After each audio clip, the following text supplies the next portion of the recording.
O que eu fiz uma pesquisa, gente, de alguns casos, tá? Que aconteceram no Tennessee em 1957, tá? Então, por quê? Só para mostrar aqui essa região, eu não sei se ficou legal no mapa, eu acho que dá para ver aqui, né? No mouse eu acho que não sai. Bom, mas dá para ver que é Tennessee, tem ó, Nashville, né? Carolina do Norte, Kentucky, Virgínia, tudo. Cara, essa região, a gente sabe que ela é bem. Sabe, tem muitas histórias, Alabama ali, né? Carolina do Sul, tem muitas histórias ali de abdução, dessas situações aí, né? De encontros com OVNIs. Legal, tá para ver o Sérgio Luiz falando. Olha, teve alguns casos aqui, eu não vou rapidamente, tá?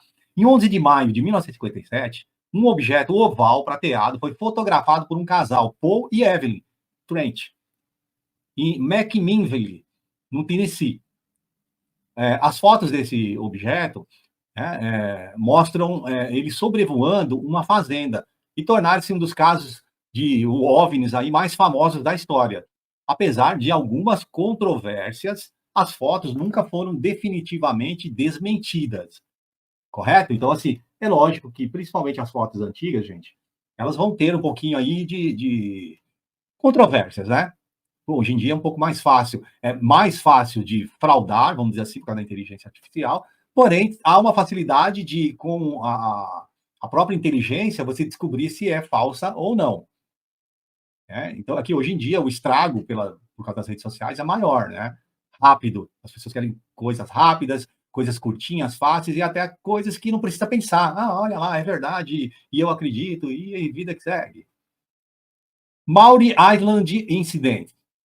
Em 24 de junho de 1957, Harold Dunning e Frederick Barhart eram dois pilotos da Força Aérea dos Estados Unidos e eles avistaram 6 objetos em forma de disco voador em formação sobre a ilha Maury, no estado de Washington.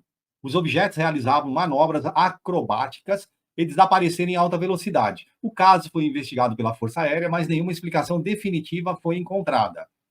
Nesse caso aí, gente, eu peço que vocês assistam uma live onde eu conto, né, assim, uma versão sobre esse caso, tá? Não exatamente esse caso, mas envolve esse caso. Você tem que procurar a live, eu estou consertando as capas, né? São os 300 vídeos que eu tenho que arrumar. Mas ali eu tenho uma versão assim que não há tanta verdade nas coisas das ilhas ali, naquele caso. Mas aí, lembrando que eu trago os casos, eu não sou o dono da verdade, mas eu trago fatos que podem nos levar a pensar com um raciocínio lógico. E aí cada um chega numa definição. Qual a chance de ser mentira? Qual a chance de ser verdade? Mas tá mais por coisa mentirosa. Kelly Hawksville Encounter. Em 21 de agosto de 55, uma família de fazendeiros em Kelly, Kentucky, relatou ter sido atacada por uma espécie de duende ou seres alienígenas. O caso, é lógico, é controverso e não há assim um consenso sobre o que realmente aconteceu naquela noite. No entanto, alguns investigadores acreditam que aquela família, daquele sítio, podem ter sido vítima de um encontro com OVNIs. Na verdade, não com o próprio OVNI, e sim com os seres dessas espaçonaves. E aí, se você que está assistindo aqui o canal, quiser saber mais, eu tenho também um vídeo, esse não é live, é um vídeo aqui no canal, que conta uma versão dessa história aí, tá? É bem legal, ela é, vamos dizer assim, ilustrada. Tá? São várias versões, eu conto uma versão. Lembrando que essa versão que eu conto está no realismo fantástico. Tá? E vale a pena, é bem legal essa história. E eu vou deixar o card, é assim, né? Ó, a gente faz assim, e o card está aqui para vocês clicarem depois. Tá bom? Então vamos lá. Vamos lá. Olha, esses casos aqui continuam, mas eu vou só rapidinho, né? Não dá para ilustrar, senão a live vira madrugadão, gente. E hoje é quarta-feira, amanhã vocês têm que trabalhar, eu também. Além desses casos aí mais famosos, assim, gente, também tem outros casos que aconteceram, né, de abduções, avistamentos, tudo no Tennessee em 1957. Por exemplo, em 57, né, no dia 2 de fevereiro, um objeto em forma de charuto foi visto voando sobre Nashville. Em 15 de março, um objeto em forma de disco foi visto voando em Mênfis. Em 20 de abril, um objeto em forma de esfera foi visto voando em Knoxville. E 10 de julho, um objeto em forma de triângulo foi visto voando sobre Chattanooga. Agora enrolou. Chattanooga. Deve ser assim que se fala. Mas para ilustrar, por que eu estou trazendo esses dados, gente? Para ilustrar que, assim, só naquele ano, vocês viram quanto? Eu não quis colocar, são muitos, viu, gente? Porque, inclusive, eu fiquei surpreso pela quantidade de casos nessa região. É uma região com muita movimentação de OVNIs ali. É bem interessante, né? Então, o que é? Ó, aqui está, de novo, um mapa um pouquinho mais perto para vocês verem. Olha, o Jesse Long é um norte-americano, né, que descreve aí vários casos de abdução ao longo da sua vida. Ele passou por várias situações. E o primeiro deles teria sido em 1957, quando ele tinha 5 anos de idade, gente. Era um menininho, uma criança. E ele morava ali em Rogersville, no Tennessee. Né? Eu estou falando dos Estados Unidos, é claro. Naquela ocasião, gente, o Jesse, ele estava ali, em companhia do seu irmão, que é o Johnny Long, estava brincando ali, tranquilo. Eles estavam no terreno da propriedade, quando eles observaram, atrás de um morro, uma espécie de casa arredondada. Aquelas crianças acharam estranho, porque eles olharam ali atrás do morro, nunca tinham percebido que tinha uma casa. Embora com 5 anos de idade, brincando ali naquele terreno, que era praticamente quintal deles, eles nunca ficaram curiosos, né, sobre aquela casa arredondada, e eles viram um homem bem alto parado do lado daquela casa. Magrelão, né, meio alto. Aquela pessoa estranha, esquisita, carregava uma espécie de uma varinha, uma espécie de bastão em sua mão. E daquela varinha saiu uma luz que paralisou os 2 irmãozinhos. E naquele momento, eles perdem a consciência e somente, olha que interessante, muitos anos depois, eles descobriram essa passagem aí, via hipnose. Ou seja, quando aconteceu, as crianças nem se deram conta. Eles passaram a lembrar que tinha essa espécie de casa redonda, o homem com a varinha, que saía a luzinha, e que depois eles não lembravam de mais nada. Ou seja, né, uma abdução com 5 anos de idade. Pelo menos, não foi, para a criança, não foi traumático, né? Aqui nós temos ele, ó, quando criança, né? De novo, eu estou fazendo questão de colocar aqui o mapinha, né, para vocês verem. Que com 5 anos aconteceu isso, e ele só se lembrou depois na hipnose. Aí, gente, olha como que foi a vida desse cara. Com a hipnose, o Jesse Long, ele lembrou-se, assim, de ter levado ali, ele foi levado para um lugar que ele chegou à conclusão que foi para dentro desse objeto circular, e que não era uma casa, que era, na verdade, uma nave que estava pousada ali naquele local. Mas isso só depois de grande, que ele veio, através da hipnose, descobrir. Ele foi separado ali do seu irmão, né, que foi levado para uma outra sala, e o Jesse foi despido, e ao ser colocado, né, sobre uma mesa, ele percebeu que aquela mesa era muito fria. Em seguida, aqueles seres fizeram uma inspeção visual nas pernas dele, e posteriormente colocaram um pequeno implante em sua canela esquerda. E essa canela ficou uma marquinha no local onde colocaram esse implante. Por quê? Gerava ali, gente, um certo desconforto nele durante muito tempo. Em 1981, para vocês terem ideia, o Jesse procurou médicos ortopedistas que retiraram o implante cirurgicamente e que foi posteriormente analisado. Bom, só recapitulando, né, com a hipnose, o Jesse, ele descobre ali que foi levado para dentro de uma nave, que aquela casa não era uma casa, e sim era uma nave que estava pousada no local. Ele foi, quando colocado dentro, no corredor lá da nave, cada menininho foi levado para uma sala, separaram os 2 irmãozinhos, né? Em seguida, eles fizeram uma inspeção visual nas pernas dele e depois implantaram ali um chip na canela esquerda dele, onde ficou uma marquinha no local onde o implante foi colocado, mas não teve dor. Naquele momento, tá, gente? Naquele momento. Mas, assim, depois, com o decorrer do tempo, não sei se porque ele foi crescendo e tal, ele já foi tendo um desconforto ali naquela região, e em 1981, ele procura um médico ortopedista que realizou a retirada ali do implante, né? E depois foi analisado esse implante. Você vê que situação, né? Aqui, gente, ó, eu peguei essa foto, lógico que ela é real, né? Ó, essa fotografia ali, ó, é a perninha do Jesse, isso depois dias, né, após a abdução. E olha que interessante, já tinha uma cicatriz, né? Por isso que eu falo para vocês, não é questão, cortou tal, já saiu ali com a cicatriz.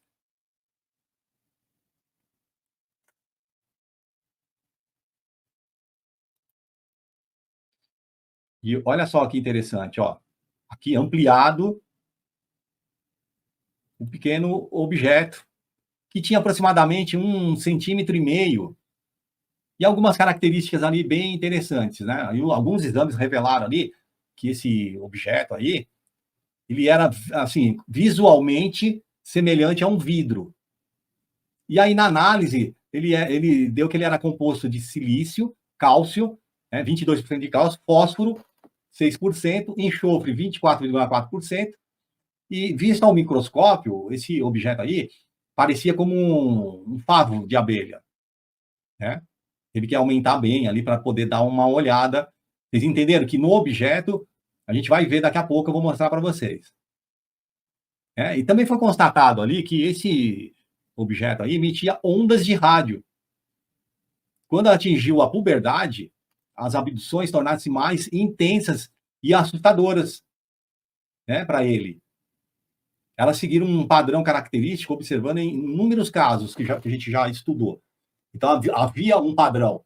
Então, olha que interessante. Então, quando criança, ele não foi tão abduzido, ele foi colocado esse chip, só que na puberdade, os caras começaram a chamá-lo aí mais vezes, vamos colocar assim. Aqui, ó, uma foto mais ampliada aí, ó, para a gente poder ver.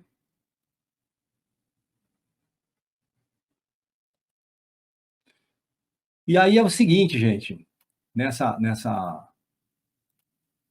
a maioria aí dos sequestros que eram feitos com ele eram muito semelhantes, tinha quase que uma regra, vamos dizer assim. Eles levavam o Jesse com o aparelho, ele passava por um corredor, eles colocavam o rapaz sobre uma mesa plana, era paralisado, pois ele era agitado, tipo assim, ele gritava, ele esperneava, ele chutava, dava abraçada, tentava reagir, né? Então, eles paralisavam o jovem. Ele não queria estar ali, ele não queria participar daquelas experiências, que inclusive incluíam a extração de esperma, que esse era para ele o procedimento mais traumatizante e acabou trazendo no psicológico desse rapaz muitos problemas, né? Porque, segundo ele era forçado a copular com o que parecia ser uma fêmea, o que causava aí um trauma muito grande nele. Ó, quando ele fala assim que parecia ser uma fêmea, não tem nada de beleza nessa experiência, vocês entenderam? O cara não sabia nem o que estava acontecendo. Então, ele estava na puberdade e esses alienígenas queriam aproveitar o máximo dele. E isso a gente vê, né, em vários casos aí, em vários relatos. Uma situação que daqui a pouco a gente vai falar, uma coisa que eu sempre falo, que eu ainda não estou convencido desse tipo de atitude, é muito primitivo, na minha cabeça não tem nada a ver. Mas o cara está relatando, é porque provavelmente aconteceu com ele, ou uma memória implantada na mente dele. Um dos dois, né? Aqui, ó, gente, ó, que interessante. Não sei se dá para ver, ó. Quando eu falei que era parecido com favo, né? Essa foto aí, o que acontece? Ela tá muito aumentada. né? Então a estrutura externa do suposto chip ali, ó. Então, ó, como era, não era um negócio lisinho. Olha como era cheio de marquinhas. Talvez cada dobrinha dessa tenha alguma coisa como um. Isso é coisa que eu tô falando, tá? Como uma digital, talvez. Nós não sabemos. Isso eu estou colocando essa, talvez, essa possibilidade, tá? Olha só como que era. Isso aqui, ó, ampliado por um microscópio eletrônico mega top de ampliação. Aí, gente, tem o seguinte, ó. Em 1990, o Jesse passou por uma experiência de abdução. Só que essa abdução de 1990 foi diferente do que, vamos dizer, ele já praticamente estava não acostumado, mas sabia o procedimento. Ele estava dirigindo na Califórnia, estava indo para Nova Orleans. Quando ele estava perto de Albuquerque, lá no Novo México, e aí sim que aconteceu, durante aquela viagem, o carro foi levitado da estrada com o Jesse ao volante. Nós vimos isso, gente, quando? Na última live, que era do Rally, que ergueu com o carro e tudo. Foi o que aconteceu com o Jesse indo ali já no Novo México. O veículo foi puxado para dentro dessa nave, onde ele viveu uma experiência muito louca, impressionante. E ele foi levado para dentro desse aparelho e colocado sobre uma mesa. Então, essas criaturas chegaram e mostraram para ele um bebê e disseram: é seu filho. E aí, olha só, havia 9 crianças ali que olhavam para ele e ele olhava para aquelas crianças e assim, ele entendeu que aquelas crianças eram crianças dele. Cada uma daquelas crianças, elas estavam enfileiradas, né? Chegou perto dele, tocaram na mão dele, né? Olharam bem nos olhos dele e saíram da sala. Imagina uma filinha de crianças, né? Tocaram, olhavam para ele e saíram da sala. A mensagem que ele sentiu era que as crianças, num olhar, falavam para ele: estamos bem, obrigado. Quer dizer, uma coisa muito, muito maluca, né, gente? Aí também tem uma situação, gente, bem, bem interessante, com o irmão, né? Porque o irmão também foi abduzido lá quando eles tinham 5 anos, né? Que era o John. O John, que foi abduzido com o Jesse em 1957, ele concluiu ali os estudos, mas não chegou a cursar a faculdade. Ele parou. Ele só fez o normal ali, parou, não quis fazer faculdade. Só que o John, ele tinha uma inteligência acima da média, né? E ele tinha conhecimentos profundos sobre engenharia. O que ele fez? Construiu uma casa próximo ao local da abdução, e essa casa tinha um formato semelhante ao objeto que raptou os 2 irmãos em 1957. Então, assim, eu acho que ele ficou tão impressionado, né, que ele acaba nunca esquecendo, ó, e acaba construindo essa casa. Aqui está o Jesse, né, depois de adulto, quando criança, né, vocês viram a foto lá, né? Essa foto é na época da abdução. Ele era pequenininho, ó.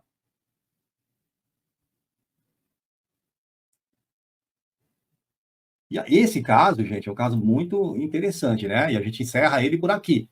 Olá, amigos, bem-vindo ao canal Máquina de Mistérios. Se você gostou do vídeo, deixa um like, compartilha, se inscreve no canal. Aproveite e faça um tour. Tem vários vídeos, várias lives que você pode estar assistindo e com certeza vão trazer aí novidades para você. E se você quiser ajudar o canal, você pode fazer um superchat, você pode apertar o coraçãozinho, que é o valeu demais, e você pode fazer um Pix para o canal. Você vai estar ajudando a compra de equipamentos, vai poder apoiar as nossas vigílias, vai poder apoiar a nossa ida ao campo para buscar material, entrevistar as pessoas. E se você tiver uma história bem legal, alguma coisa que aconteceu com você, tanto na ufologia quanto no mistério, você pode estar mandando um e-mail para maquinademistérios@gmail.com e eu vou estar avaliando essa história, entrando em contato com você e a gente pode até estar gravando um vídeo. Eu conto com a colaboração de todos e divirtam-se. Obrigado e até a próxima.